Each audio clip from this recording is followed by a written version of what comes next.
ജീവനക്കാരെ കൂട്ടത്തോടെ പിരിച്ചുവിട്ടാൽ tell drop company അധികൃതരുമായി അഡീഷണൽ ലേബർ കമ്മീഷണർ നടത്തിയ ചർച്ച തീരുമാനമാകാതെ പിരിഞ്ഞു.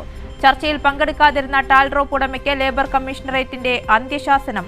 അടുത്ത ചർച്ചയിൽ ഉടമ നേരിട്ടെത്തിയില്ലെങ്കിൽ സ്വത്തുക്കൾ കണ്ടുകെട്ടുന്നതുൾപ്പെടെയുള്ള നടപടി സ്വീകരിക്കുമെന്ന് അഡീഷണൽ ലേബർ കമ്മീഷണർ മുന്നറിയിപ്പ് നൽകി. അതേസമയം ചർച്ചയിൽ പൂർണ്ണ തൃപ്തിയില്ലെന്ന് ജീവനക്കാരും പ്രതികരിച്ചു. റിപ്പോർട്ട് കാണാം. ഇതോടെ ഈവനിംഗ് റൗണ്ടപ്പ് പൂർണ്ണമാകുന്നു. ഇനി ഗുഡ് ഈവനിംഗ് കേരളം കാണാം. അവന്തികേത്. തിരിച്ചുവിടപ്പെട്ട ടാൽഡ്രോപ്പ് കമ്പനി ജീവനക്കാരുടെ പ്രതിനിധികളും കമ്പനി സിഇഒയുമാണ് ലേബർ കമ്മീഷണർ വിളിച്ചു ചേർത്ത ചർച്ചയിൽ പങ്കെടുത്തത്. എന്നാൽ സ്ഥാപനത്തിന്റെ ഉടമ സഫീർ പങ്കെടുക്കാത്തതിനാൽ തീരുമാനമെടുക്കാൻ കഴിഞ്ഞില്ലെന്ന് അഡീഷണൽ ലേബർ കമ്മീഷണർ പറഞ്ഞു. ഈ മാസം 25-നകം വീണ്ടും ചർച്ച നടത്തും. ഈ യോഗത്തിൽ നേരിട്ടെത്തണമെന്ന് ലേബർ കമ്മീഷണറേറ്റ് നിർദ്ദേശം നൽകിയിട്ടുണ്ട്.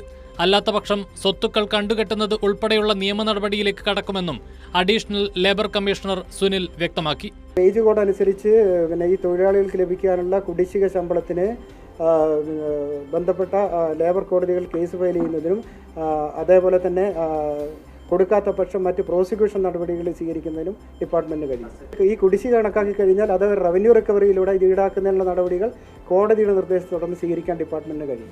ശമ്പളം കൊടുക്കാത്തത് മാത്രമല്ല, റിട്രഞ്ച്മെന്റ് ബെനിഫിറ്റുകൾ കൊടുക്കാത്തത് ഉൾപ്പെടെയുള്ള എല്ലാ കാര്യങ്ങളും, അതേപോലെ ഇവർക്ക് ബോണസിന് അർഹതയുണ്ടാവാം, ബോണസ് കൊടുത്തിട്ടില്ല, അങ്ങനെ ഒത്തിരി കാര്യങ്ങളുണ്ട്. നിയമലംഘനങ്ങൾ എന്താണെന്ന് കൃത്യമായി കണ്ടെത്തി ആയതിൻ്റെ അടിസ്ഥാനത്തിൽ കൃത്യമായ രീതിയിലുള്ള നടപടികൾ ഡിപ്പാർട്ട്മെന്റ് സ്വീകരിക്കുന്നതാണ്. ലഭിക്കാനുള്ള ശമ്പള കുടിശ്ശികയും ആനുകൂല്യങ്ങളും പൂർണ്ണമായും ലഭിക്കണമെന്നത് മാത്രമാണ് തങ്ങളുടെ ആവശ്യമെന്ന് ജീവനക്കാർ പ്രതികരിച്ചു. സ്ഥാപനത്തിൽ തുടരാൻ താൽപ്പര്യമില്ലെന്നും അവർ വ്യക്തമാക്കി. ഇന്നത്തെ മീറ്റിങ്ങിൽ നമ്മൾ തൃപ്തികരമാണോ എന്ന് ചോദിച്ചാൽ മുഴുവനായും നമ്മൾ തൃപ്തികരമല്ല. നമുക്ക് ഇവിടെ തുടരണം എന്നുള്ളൊരു ആവശ്യം നമുക്ക് ഇവിടെ ആർക്കുമില്ല. നമ്മൾക്ക് കിട്ടേണ്ട ആനുകൂല്യങ്ങൾ, നമുക്ക് കിട്ടേണ്ട സാലറി, അതിൻ്റെ മറ്റുള്ള കാര്യങ്ങളെല്ലാവരും ലെബിലിറ്റീസ് എല്ലാ കാര്യങ്ങളും നമുക്ക് കൃത്യമായ രീതിയിൽ ഏറ്റവും പെട്ടെന്ന് തന്നെ നമുക്ക് കിട്ടുക എന്നുള്ളതാണ് ഞങ്ങളുടെ കൺസേൺ എന്ന് പറഞ്ഞത്. 2017 ടാൽഡ്രോപ്പ് പ്രൈവറ്റ് ലിമിറ്റഡ് എന്ന നിലയിലാണ് എറണാകുളത്ത് കമ്പനി ആരംഭിച്ചത്. ഇവിടെയാണ് 600-ലേറെ ജീവനക്കാരെ നിയമിച്ചത്.